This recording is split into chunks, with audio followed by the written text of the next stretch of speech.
squeezing us in here. Real quick for the plug, thanks to Bruce Hoyer and Next Edge Academy. Sorry, my babysitter just texted me. It's like the worst time ever, Nikki. Come on. Anyway, quick thanks to Next Edge Academy.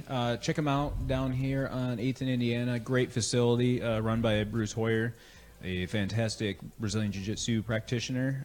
We actually have somebody special in the studio today that goes way back to Next Edge days from the very beginning.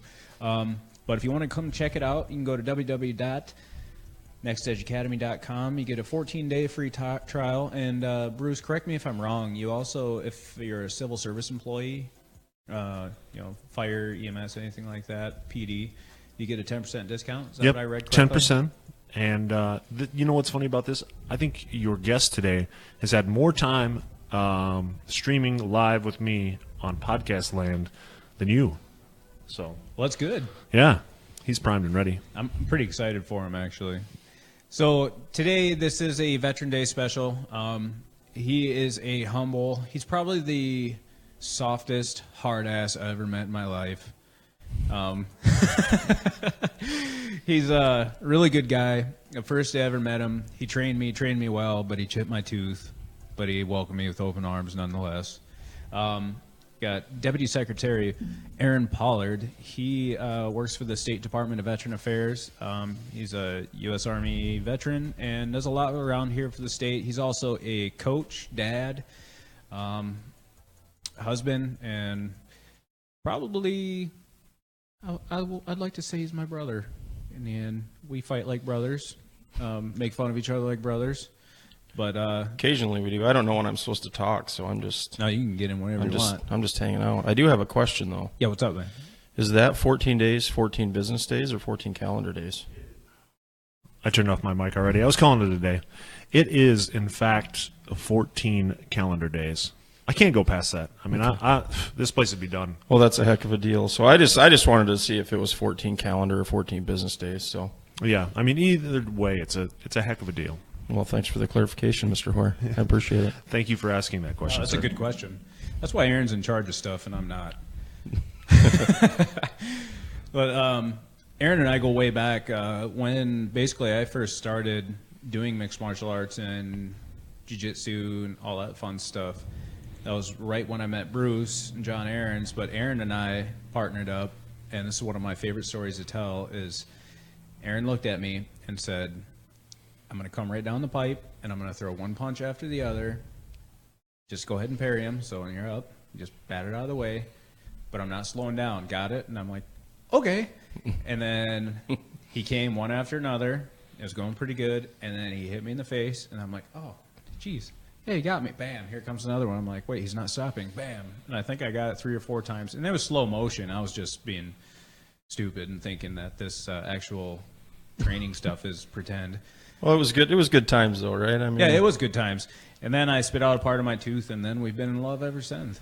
Yeah, I think you still have part of that tooth. I might have it. It might be stuck in my knuckle yet. I don't know. I have a weird lump in my knuckle, so that might be part of your tooth. But I know there was that, and we had conversations about your hobbit feet at one point in time when we were grappling. And yeah, that was pretty funny. Yeah, we're grappling on the other side of town, and Aaron's down by my feet, and all of a sudden he goes, wait, stop. And I'm like, everybody thought he got hurt, so everybody just stops. And Aaron's like, you got freaking hobbit feet, dude.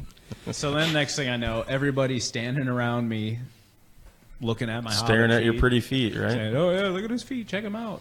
This is quite possibly the worst advertisement for me ever I've ever heard in my life. I think it's a good advertisement, Bruce. Because sure. No, these are the days of old. Yeah. Just to let you know. Much more professional now. Things have changed since then. And that was just a thing that Aaron and I had going. I mean, you might still get the insults, but at least it'll be warm, fuzzy insults compared to you have hobbit feet. Exactly. And just so everybody knows, I don't train.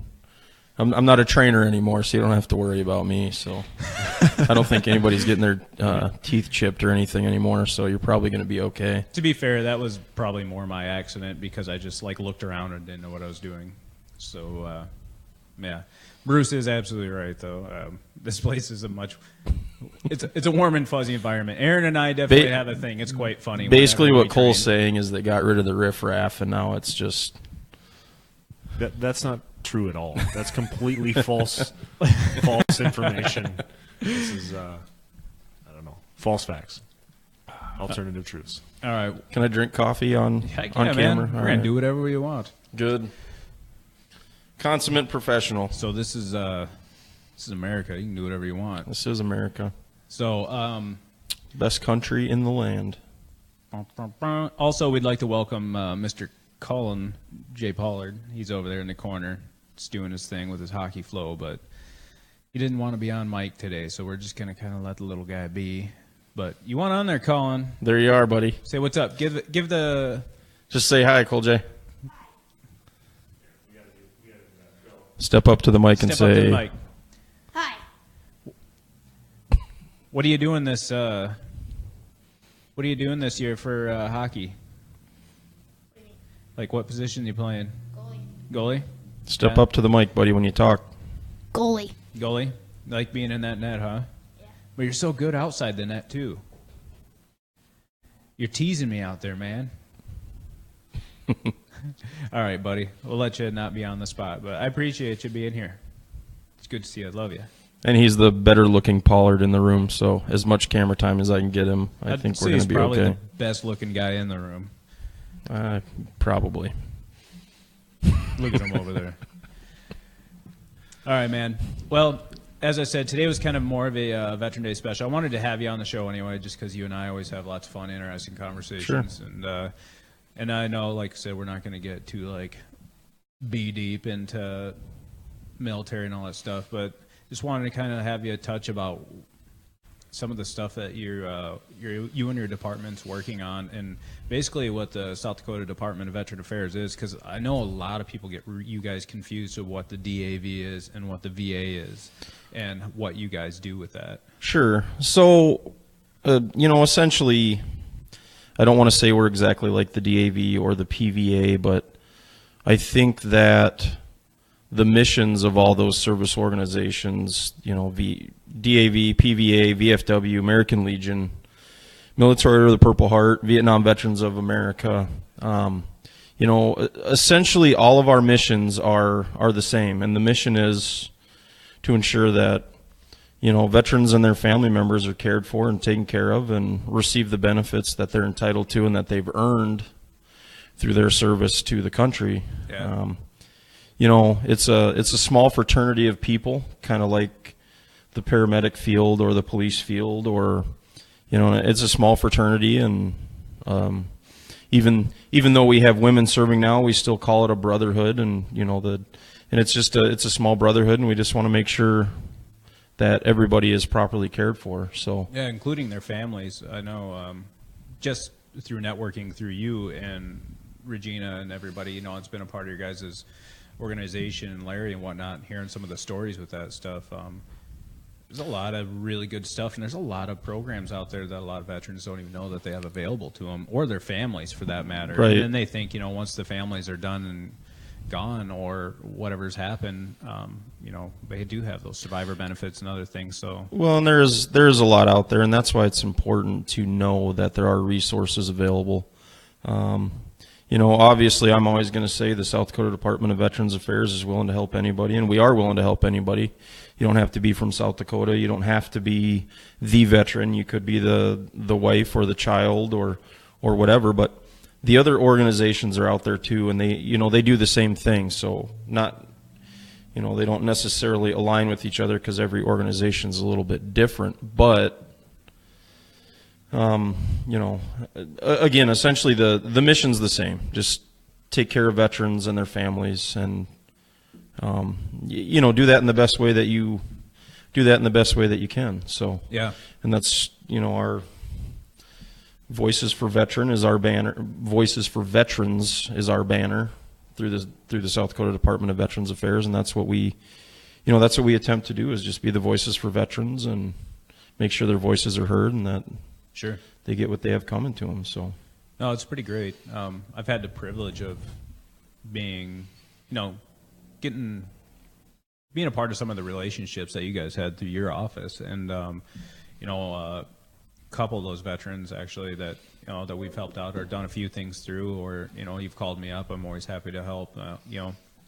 Like I said in my Facebook post, Aaron's a pretty humble guy and doesn't like to talk about this stuff, but he'll go out of his way to try to get somebody moved if they need moved. Just rallying people up to get them out there. We've had people come from the gym and help move a veteran out of his house into a different apartment that was better for him. We've gotten, and I'm not using this like as a toot your horn type thing, but I'm just saying like it's really important and really cool that there's a community around here that do that, and people just rely on each other. It is nice though that we live in a community where I can still, I can call Cole up, or I could call Bruce and say, hey, I need help with this.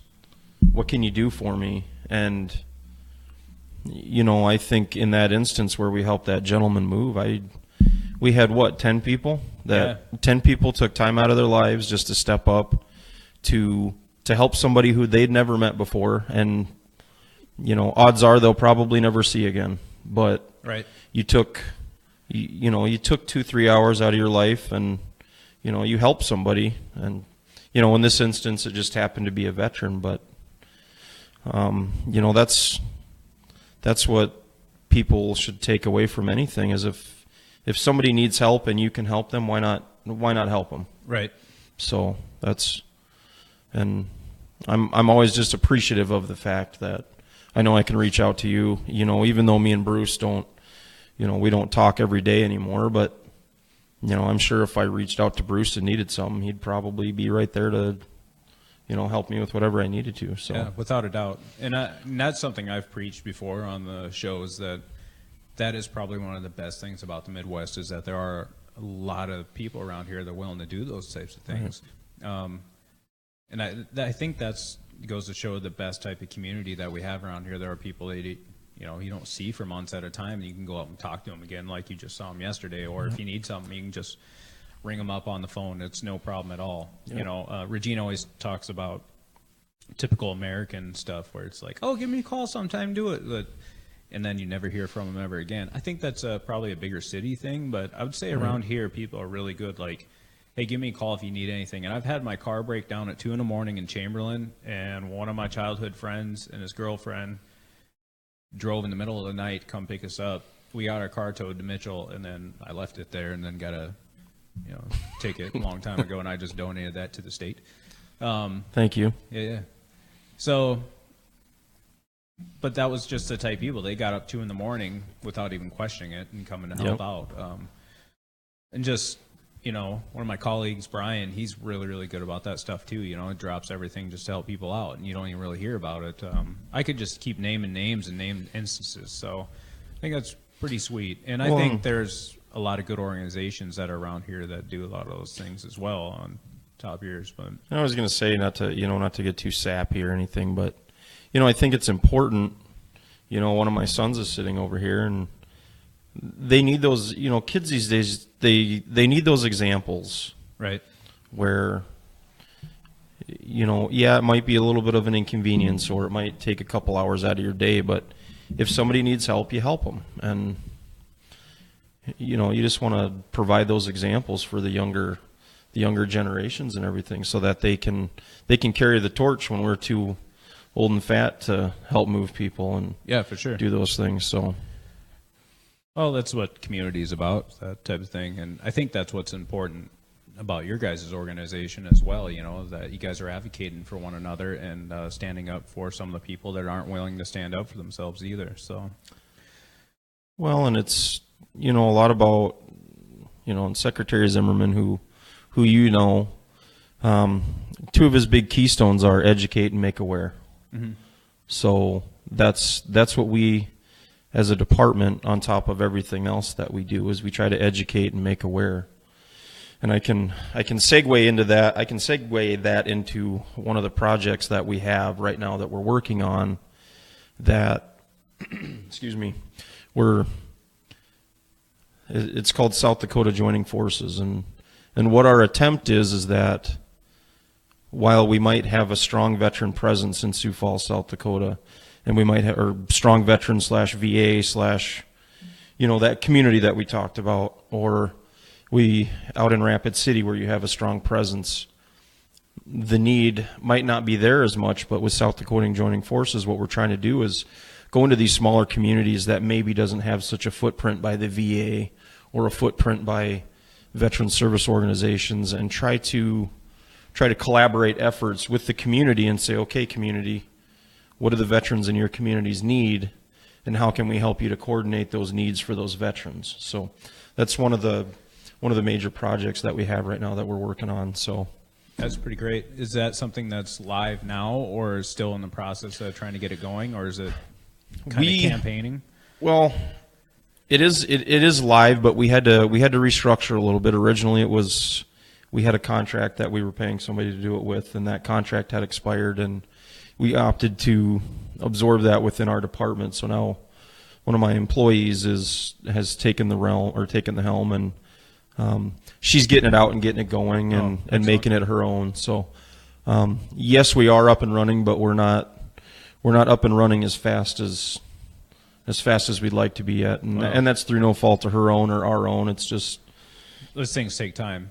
Correct. Yeah, absolutely. So, well, it's better than what it was before. There was nothing. Right. So, yeah, and it's tough because I know, just personally, I know you guys have a gazillion projects going on the side. It's much more than just speeches and phone calls for you guys. Like, well, there's tons of things nonstop. My boss likes to keep us busy, and actually I don't mind it. I like projects, and I've always kind of been a problem solver, so I like having things to do, and I know everybody that works for the department likes having things to do. So right. I thrive better in what we'd call a high op tempo, and right. So I always like having 1,000 things to do. So. Yeah, I know. Well, that ain't no kidding. For those of you who don't know Aaron out there, so Aaron travels a lot. He does a lot of stuff for his office. He works. He's juggling things. Like I said, he at one time was coaching both of his boys' hockey teams. Lacrosse. I am coaching both their hockey teams this year again? Yep, correct. And they're both travel teams? Correct. And you travel for work. And you do all these other things. And I should have got you a bigger coffee this morning. Oh, that's fine.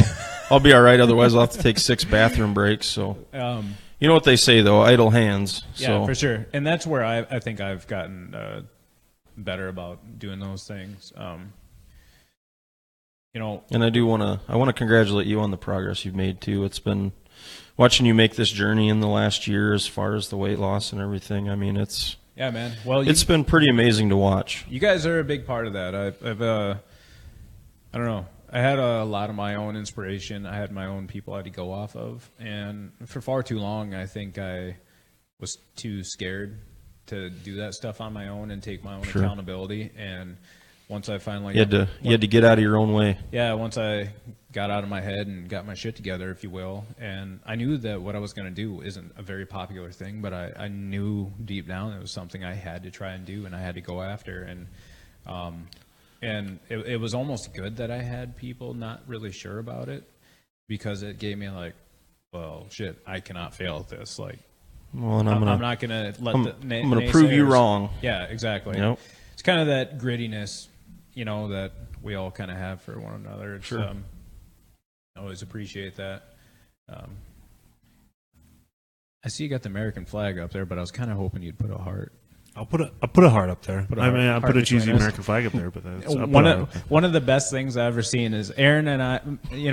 Aaron and my family, we are extremely close. They're not Aaron's kids; they're my nephews for sure. Like anybody that we meet, it's our nephews, and my son and daughter are cousins. Like that's how it is. Like we are just super close. We spend damn near every holiday together, and a lot of weekends and everything else. We're there through thick and thin. So one day we were at a hockey game together, and they always do the kiss cam. And of course, Aaron and I showed up on the kiss cam, and as you can see, Aaron would be the bear of the group, as they would call it in the LGBT community. But so they came up, and we looked at each other. But then we both smiled, and we both leaned in like we were going to kiss. And I swear you could have heard a pin drop for a moment in that stadium. Probably. But It's kind of what it reminds What's me of anybody going to there. say, though, right? Yeah, that's exactly it. Like, who's to say, like, you're definitely not a small guy, nice broad-shouldered big guy, and I'm not too tiny, but No. they both know who the dude of the relationship would be in a quick look. There it is. There's the heart. Thank you, Bruce. Appreciate That's that. what friends are for. So, poor Colin over there. I'm gonna have to pay for his therapy one day. Well, that's all right. It's all right, buddy. At least he's smiling. So a lot of the things we talk about here is like about health, wellness, coaching, leadership, and all that. And you know, you really deep dove into a leadership position early on, and Sure. within the department, and then grew greatly from that. And Well, and if I could, and I don't mean to cut you off. no, you're I just, fine. Step on in. You know, when I enlisted in the Army, and this is the little Army talk that I'll do today, and then I know I wasn't going to press it. No, we'll get through it. But so when I enlisted in the Army, I was a rudderless human being. I was, you know, I actually enlisted when I was still 17. I was still in high school, but I did it because I knew I didn't want to go to college at that point in time, and I was working at a gas station, and I said, well, if I don't do something, this is what I'm going to do. So, you know, I took the leap. I had never really thought about being in the military, to be honest with you, but I took that leap, and, you know, within a year and a half, I was in charge of 3 soldiers as, you know, what they call a specialist in the Army. And then I got my sergeant, and then I was, you know, in charge of a squad, and then I was a desk sergeant for a while. So it seems like ever since that point, leadership positions have, I guess for lack of a better term, just kind of fallen in my lap. I don't know if they've fallen in my lap or not, but my journey to the Department of Veterans Affairs was kind of the same deal. I got out of the Army, and my first job getting out was I worked for a carpet cleaning company for $12 an hour. No leave, no benefits, nothing. But you know, I had a family I had to support, and that was the job that presented itself at the time. And just by chance, I happened to look on the state of South Dakota's website, and they had a position for a veteran service officer open. So I said, well, shoot, I'll apply for it. I'll see what happens. And Sure. Applied and got it. And then I think a year and a half or 2 years later, they promoted me to the manager of that office after my boss retired. And then once Secretary Zimmerman was appointed and came on board, he, whether he regrets it or not, he decided to give me the opportunity to be his deputy. And it's been a great experience, and I do really like what I do. Yeah, and you can tell. You know, I mean, not many people would, you know, I wouldn't say put up with things, but you spin a lot of plates, and you grind the stone a lot, you know, and you wouldn't do it for something that you didn't care about and weren't passionate about. So no, and it's just, you know, I think it goes back to being in the Army and just having that, you know, instilled in you is, yeah, if you want it, you got to go out and get it. And once you get it, you got to work for it, and you got to make it work. So right. I think that would be what I'd say about that, I guess. That's all I got to say about that. That's all I got to say about that. Whose impression was better, Colin, mine, or his? Yeah, Indifferent. He doesn't want to pick favorites. Yeah, it's a good kid. The whole time you said make it work, I just thought of Tim Gunn from like Design whatever. Make it work. Make it work, yep. Oh, man. So, and then coaching youth sports and whatnot, how's that impacted you? You know, I have probably learned more coaching kids than I've learned from doing a lot of other things. I think I think number one, it's made me a more patient person. Colin might not always agree with me. Sometimes I'm not patient when I coach, but I think all in all, I try to be pretty even keel with the kids. You still, in my opinion, now obviously there's a million different coaches with a million different approaches and ways that they coach, but you still have to have a sense of intensity with kids, because my opinion is that you have to instill that competition in them. Yeah. But I always tell my kids the end result isn't necessarily winning. Winning isn't the most important thing. None of us are getting paid to do what we're doing. So you need to do it because you love it, and you need to do it because you want to compete. Mm-hmm. So that's what I've tried to instill in my boys and in the kids that I'm lucky enough to coach. That's a big step that those parents take. Yeah. I agree. They drop their kids off and say, okay, enjoy for the next hour, 2 hours, this kid's yours. So that's I take that seriously. I don't think all coaches take that as seriously as I do, but I think back to when even I was coming up through youth sports, my dad helped coach my baseball team and stuff, and that was pretty cool, because he was firm but fair with me, and I definitely didn't get put over anybody else. But I appreciated those times. So, I mean, that's pretty important with the boys, especially as busy as you are and traveling. Right. They'll take every minute of that and look up to you. I know I've learned a lot from watching you do your thing. So now I've stepped into, Izzy plays soccer, and I didn't know a damn thing about soccer, but I'm like, you know what? I like teaching. I wanted to get into coaching. So I threw my hat in the ring, helped out. And, I've made some good relationships. And, it is fun watching those kids. And once they start to pick up on something and they click and they gain that confidence and that grit, and like you said, I don't care if we lost 7-0, but if they were out there working hard the whole time and having fun and being good sports, those are life lessons for sure. And the big thing, go out and compete. Yeah. Colin's sitting right here, and he talks about being a goalie playing hockey. When he lets a goal in, what do I always tell you, Colin? Just pick up to the microphone there, and you tell him what I always tell you about when you let a goal in. Don't worry about the one you just let in. Worry about the next one you're going to save. Right. That's right. So, and I don't mean... I don't always follow that. What's that? I don't always follow that. That's because you're competitive. You're competitive and you want to compete, but the point to that is worry about the things that you can control. The things that you can't control, you can't control something that just went in the net, right? That's right. You just got to move forward and worry about the next one. Absolutely. So absolutely, because as soon as I think psychologically you start. I think Bruce has something to say. I just really appreciate that as soon as Colin gets on the mic a couple times, all of a sudden the hair's got to get fixed. Oh yeah, that's awesome. That's good hair though. Yeah, all right, switching over. Look at that good hair. Take your hat off for a second. Take your hat Show off. The flow. Show them your hockey flow. Jeez. What's up, ladies? Turn and look at the camera. Give them a wink. Hey, girl. Attaboy. There you go. I need to have a better camera on that side. Heartbreaker. Congratulations. So, and I don't,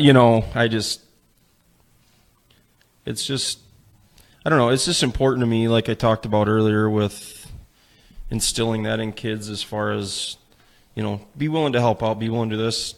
You got to get to them when they're young. Right. And you have to, and there's a million different ways to do it the right way. I would never say my way is the right way.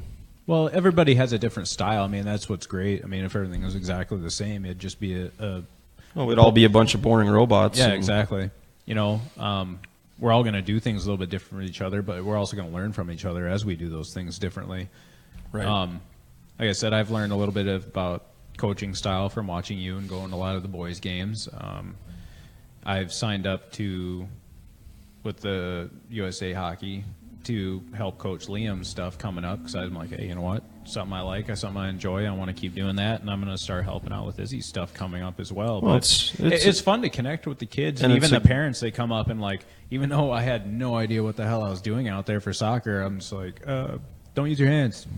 And, you know, one of the coaches is like, all right, run the scrimmage over here. And then I'm like, all right, you left wing. And I'm like, wait, you don't have wings in There's no wings in soccer. Yeah, there's this girl out there, I swear to God, she needs to play some hockey because she's the most physical soccer player I've ever seen in my life. And, like, I had to call her off the side. I'm like, hey, you like being physical, huh? And she's sitting there with her big old Coke bottle glasses, runny nose, and she's like, and I'm like, you ever thought about playing hockey? And she's like, I'm like, well, you should because you're pretty physical and you'd be pretty good at it. And she's like, but I like soccer. And I'm like, well, you can't really be that physical in soccer, so we got to figure this out. Like, oh man, she is a tough kid. But yeah, it's just fun getting to know them, know the parents, and the parents will come up and thank me at the end. They're like, all right, tell Coach thank you. And I'm like, Coach. And they're like, go talk to Coach Cole. And I'm like, no, I'm just some dude that's out here helping. Like, but, you know, I've fallen into that, and it's humbling, and it's a privilege to be a part of those kids, you know, and that the people are trusting you and let you do those things. So,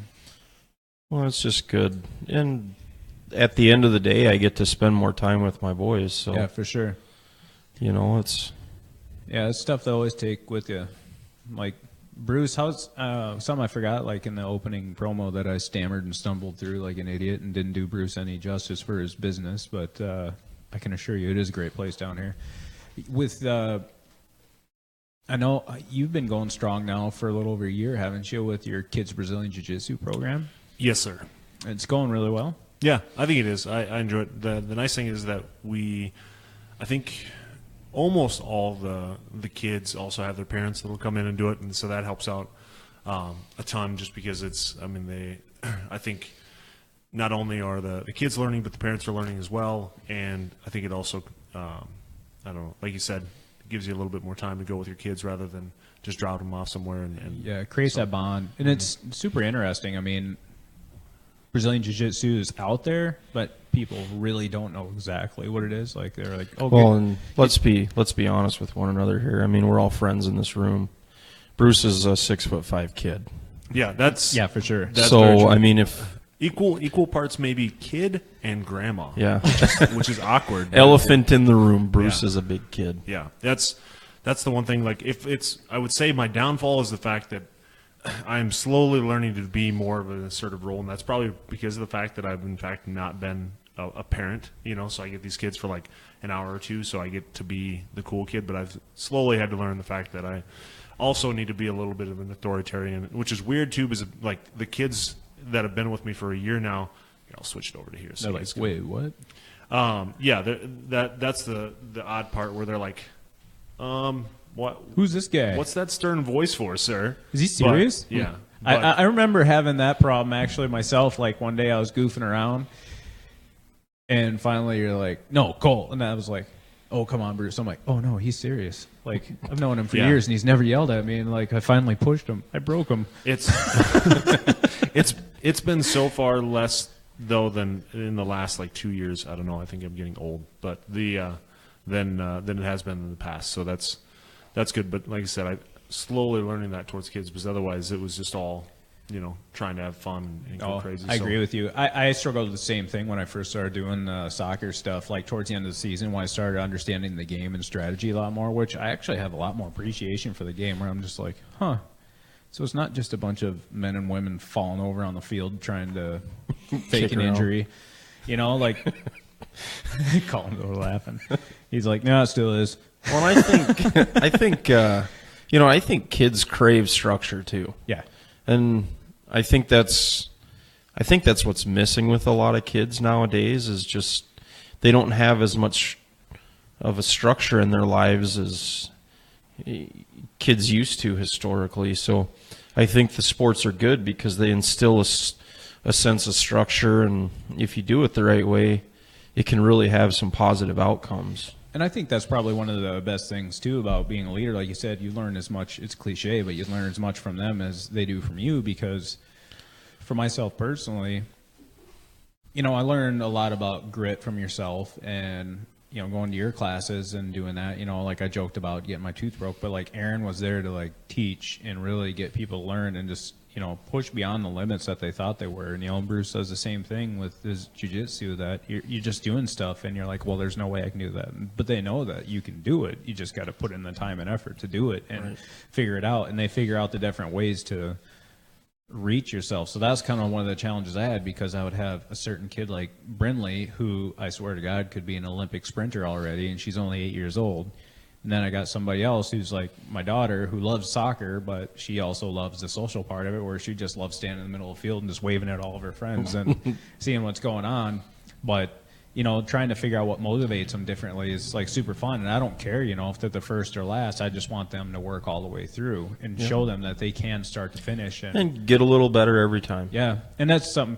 Brinley, she likes to work, and that's that kid just amazes me. So for mom and dad are out there in Facebook land, you got a heck of a competitive, athletic kid, and she listens. Get her into hockey. But yeah, it's unbelievable. Like, she'll outrun like some of the coaches. Like, unbelievable. 8 years old, we tell her to go for a lap around the kids to go for a lap around the goals, and we tell Brendan, like, no, wait, and she's like a dog that wants to hunt, so she's just sitting there looking like She's this. ready to go. No, wait, no. And then we let the other kids get to the goal, and we're like, all right, now go. Don't be last.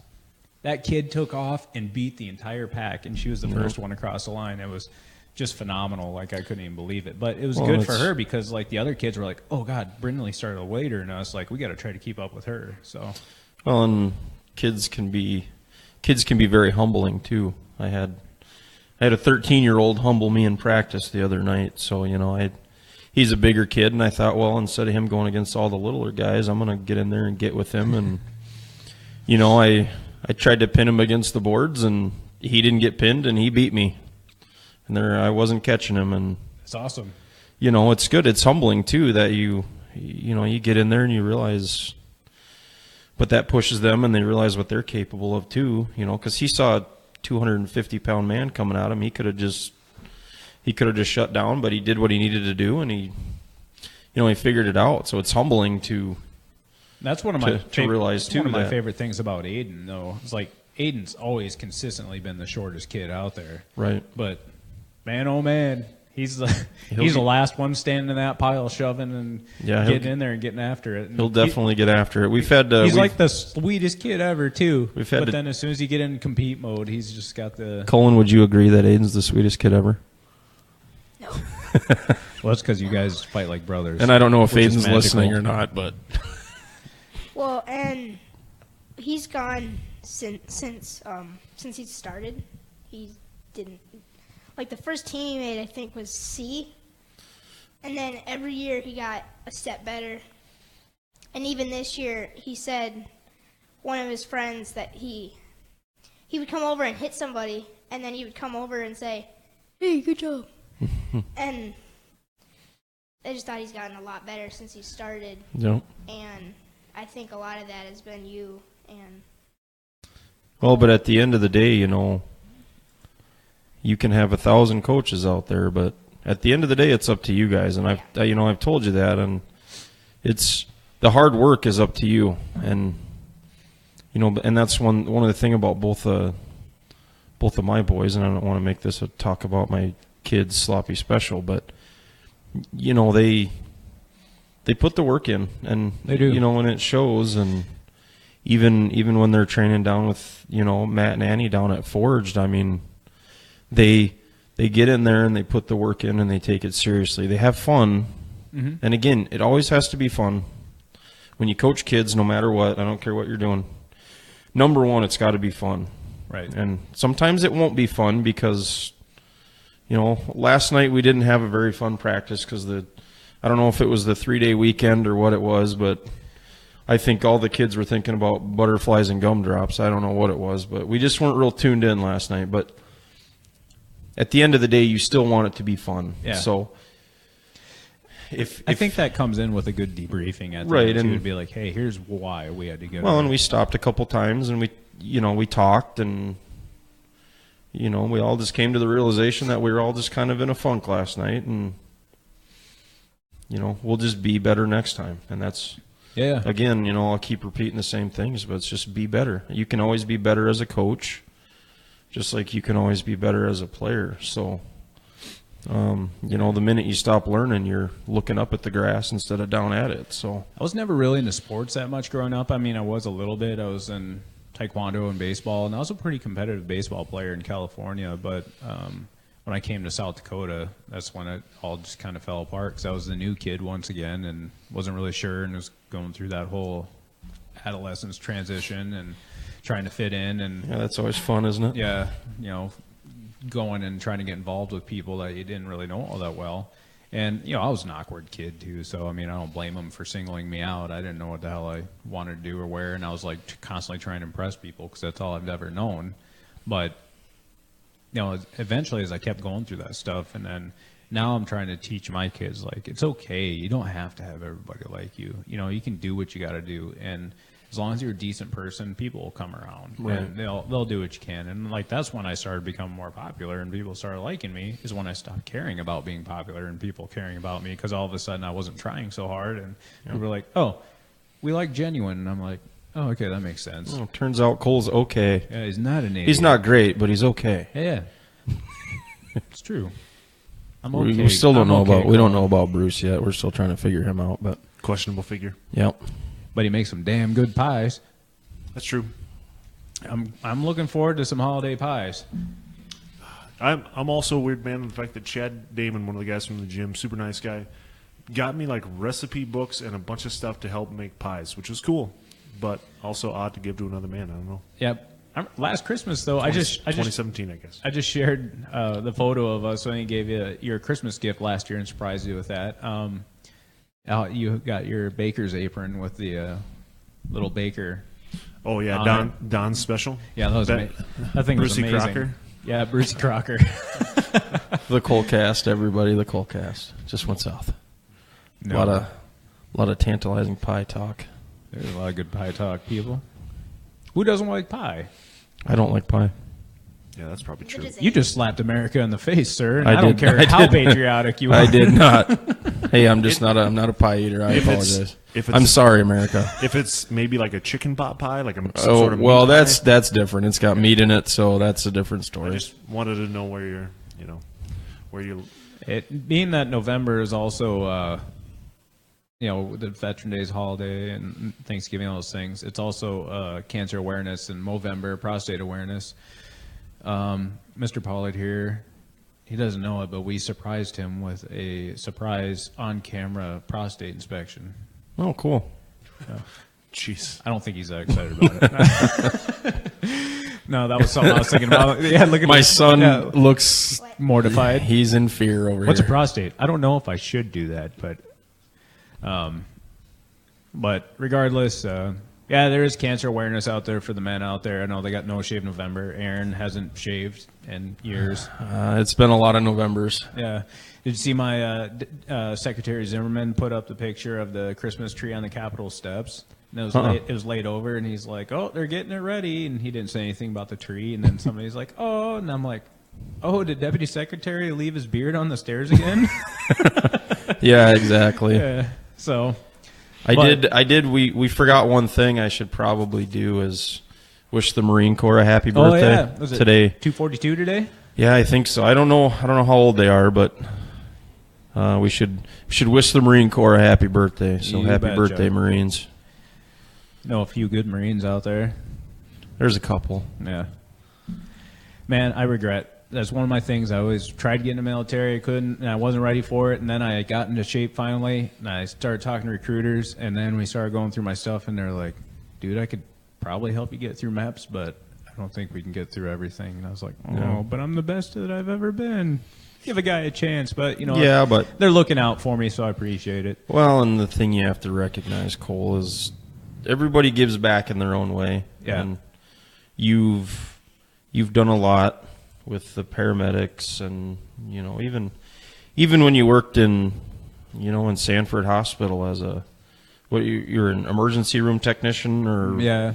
and I know that's not a great job, but it's a necessary job, and Oh, for sure. Yeah, I've gotten a lot out of it. It was So- just something that I always had admiration for. So again, I have hats off and respect for all of our service members out there, present and past, and those of you that are in the future. Like, I'll definitely encourage my kids one way or the other to get into something. But Aaron, we got to wrap it up here, man. But I appreciate you coming in and just kind of sharing a few things. It's been a long time overdue. I'd love to have you back on, especially when Mr. Secretary Z is back in town. I've tried to get him on. So Sure, I'd be happy to. yeah, that'd be awesome. Time flew.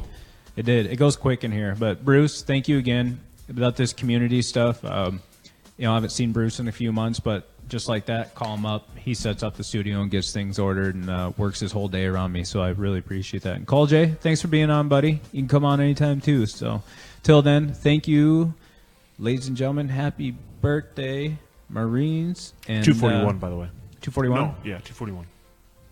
I thought it was 242 today. I'm not sure. I don't know either. Just give him a big oorah and. I don't feel right doing that though. All right, well, oorah. There you go. All right, folks. Have a good day. Be nice to each other. Learn about each other. Go do something awesome, and don't be a dick. All right? That's all I got to say. We're going to end on that. And next week, we'll try to do another one. Hopefully, have a few more shows coming up. So thanks a lot. Have a good day. See ya.